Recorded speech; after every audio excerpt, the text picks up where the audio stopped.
السلام عليكم ورحمة الله وبركاته. كبجمتوتا في جالتمتوتا أبولوتا كوبا كجرتا مرتي نجيني كبجام جال الله يسلمك كبسني جتشا.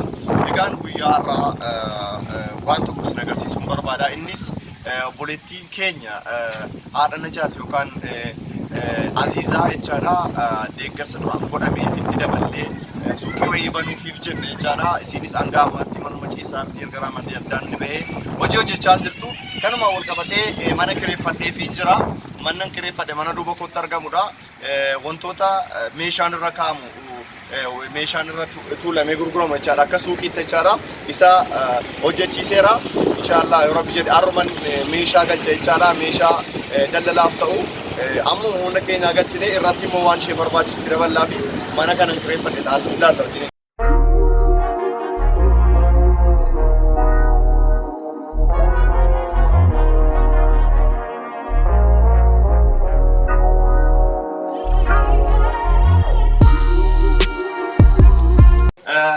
Ega mana kan kireeffadhee fi jira manni kun kireeffatamee jira duwwaadha madardaren kun suuqiidhaaf kan ta'udha meeshaalee qarshiin nuti duraan walitti qabneef muraasa innis wantoota muraasa binnee fi achitti immoo waan barbaachisu dabaluu fi dirqama jechaadha suuqiin kun kireeffatamee fi jira kun amma keessoon isaa hin qulqullaa madardaraan galee jira jechaadha meeshaalee galchinee sana booda ishee finnee sarpiraayiz goona jechaadha nu hordofa deeggarsa barbaachisu immoo waan ishee hanqate waliin ni gargaarran jechaadha ulfaadha.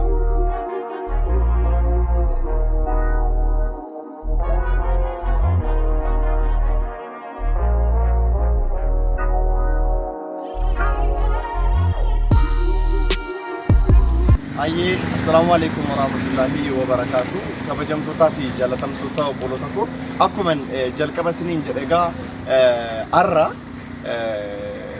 haadha keenya obboleettii keenya haadha Najaat haadha intala daa'imaa waggaa 8 maatii jiraachistu haadha ishee lafatti haftee jiraachisaa turteef kana dura deeggarsa gochaa turre jirra bu'uuruma sanaan egaa deeggarsa godhameef keessa jechaadha isheen hojii hojjettee ijoollee ishee yatiima kana guddifachuudha kan isiin qabdu mana taa'aa ooltees deeggarsi godhameef innuma dhumuu danda'a waan ta'eef amma immoo waan isiin hojjettee of jiraachisuu dandeessu mana kireeffannee irraa ganamaa akkuma isin agarsiise madardaraan meeshaan qodaan irra daradaramu ganamaa agartanii jirtu isarra wanti daradaramee yookaan tuulamee gurguramu immoo na bira jira bitamee dhufeera meeshaaleen kun kan bitaman jiru amma keessa galchinee ala kaanu jechaadha isee waamne itti ol galchinaa jechaadha iseen kana immoo kuban qabdu ala dhufu waan isin jettu ilaalla ol galchina jechaadha meeshaa kana kanaafuu dhufaana bu'aa hordofaa isiniin jedha.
Egaan hordoftoota keenya akkuma jalqaba isiniin jedhe egaa har'a haati Najaat yookaan Aziizaan jechaadha. Haati intala daa'ima waggaa 8 kan magaalaa keessa naannoftee daabboo naa bitaa jettee namni birii tokko birii lama kennee walitti qabdee biddeeniif shiroo bittee haadha sii dhukkubsattee lafatti haftee fi obbolaasee quxisuu lamaan jiraachistu kan abbaan qabne jechaadha yatiima.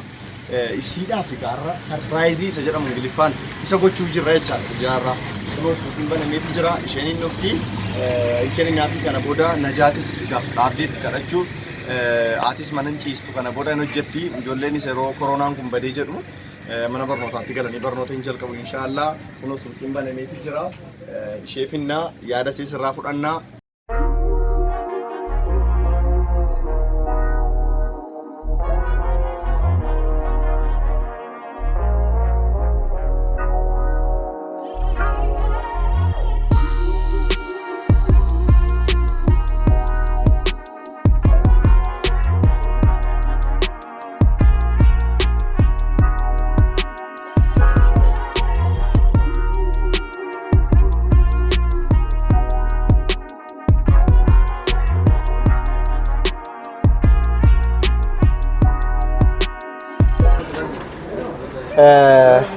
Egaa suuqii kana waa maal sii bitu? Koshoroo sii bitu? Ishi koshoroon sii bita. Egaa har'a suuqii kana dhufeen isin kun kan isin beektanu daa'ima xinnoo Najaat jedhamti maqaan isii. Najaat eenyuti maqaan abbaa keetii? Najaat Muhammad jedhamti. Daa'imni kun seenaa daa'ima kanaa gaa hin beektu hundi keessanii. Namoonni muraasni yoo ilaaltan immoo isin kun Aziizaa jedhamti. Aziizaan immoo haadha mucaa kanaati. Seenaa mucaa kana yeroo baay'ee gama Feesbuukii peejii kiyyaatii fi gama yuutuubiitiin dabarsaan ture waa'ee seenaa mucaa kanaa. Innis haati isii kun ijoollee isii kana guddifachuuf jettee obbolaa quxisuu lama qabdi daa'imman Hajii fi Abdii jedhamanu. Jara guddisuuf jettee qoraan kana falattee maal maalitu jettu kuuftee miidhamni cimaan qaama isii irra ga'ee lafaa ka'uu hin dandeessu ture. Yeroo ciistee lafatti haftu waan nyaatan hin qabanu ture. Kanumarraa kan ka'ee akka carraa namni ho'i natti mee jennaan dhaqee ilaaleenii jedhee alan deemee seenaa isaanii qoradhu. Mucaan bicuun kun gaara gubbaa sanaa kaatee gara magaalaa dhuftee gara magaalaa Jimmaatti gadi dhuftee namuma karaarra deemu nama baay'ee keessaa bu'uun adraa daabboo naa bitaa maal jettee gaafattee afaan sirraa booda dhaga'uu dandeenya. Namni birii tokkos shilingii sumunis yeroo kennuuf walitti qabdee haadha isiitiif ijoollee quxisuu lamaan sanaaf jechaadha biddeeniif shiroo bittee galte jechaadha. Yoo dhabde immoo hoteela dhaqxee hanga sa'aatii halkan keessa sa'aatii 3tti eegdee bullee isa namni nyaati hambise fuutee galtee obbolaa isiitiif haadha isii dhukkubsattu jiraachisaa turte mucaan bicuun kun jechaadha. Aziiza, otoon suuqii akkanaa kana sii banee maal sitti fakkaata? Gammachuu. Abbaa suuqii garuu dhiifama nuu godhaa. Rakkoon qaba. Tun suuqii akkanaa sii banee maal sitti fakkaata? Gammachuu guddaa sanatti. Sagaleen kee dhaga'ama. Gammachuu guddaa sanatti dhaga'ama. Tu sii baname ijoollee kee kana nagaddee jiraachisuu dandeessaa? Egaa otoo naa baname gammachuu guddaa sanatti dhaga'ama jettee mee amma tun suuqiin kun kan keeti siin jedhee maal sitti dhaga'ama? Gammachuu guddaa sanatti dhaga'ama. Mee maaluma jettamee tun suuqii kana kan keeti siin jedhee sii kennee amma? Ina amantaa amma tuu keeti siin jedheen? Amanuuf si rakkisaa? Egaa wanna ati beekuu qabdu sagalee kee garuu olkaa'i sagaleen kee dhaga'amu wanna ati beekuu qabdu an obboleessi kee egaa suuqii kana siifan kenna kunoo har'aa kaasee suuqiin kun kan kee ta'uu qulfii akka barbaadde banattee seentee gurgurachuu dandeessa qulfiin kan keetii suuqiin kan keetii hordoftoonni koo immoo mucaan kun obboleessa kootii quxisuu kootii abaa'u inni abbaa suuqii kana abbaa suuqiif kennina kottaan gallan gara suuqiitti. Egaa har'a booda jechaadha suuqiin kun kan keetii situ akka barbaade daldalatee ijoollee kee kana ijoollee xixiqqoo kana ittiin guddifataa jechaadha shi. Kanaafuu kana booda daldalachuudha qabdaa ijoollee kee kana guddifachuu qabdaa. Meegaa suuqiin kun sii banameera maal sitti dhaga'ama sitti? gammachuu guddaan natti dhaga'amaa jira. Egaa obboloota koo biyyoota garaagaraa teessanii viidiyoo kana karaa yuutuubii Abdii Getachew TV fi karaa peejii kiyyaa daawwattan hundumti keessan bakka jirtan maratti nageenyi koo isin haa qaqqabu. Deeggarsa biyyoota garaagaraa teessanii hanga har'aatti gootaniin jechaadha.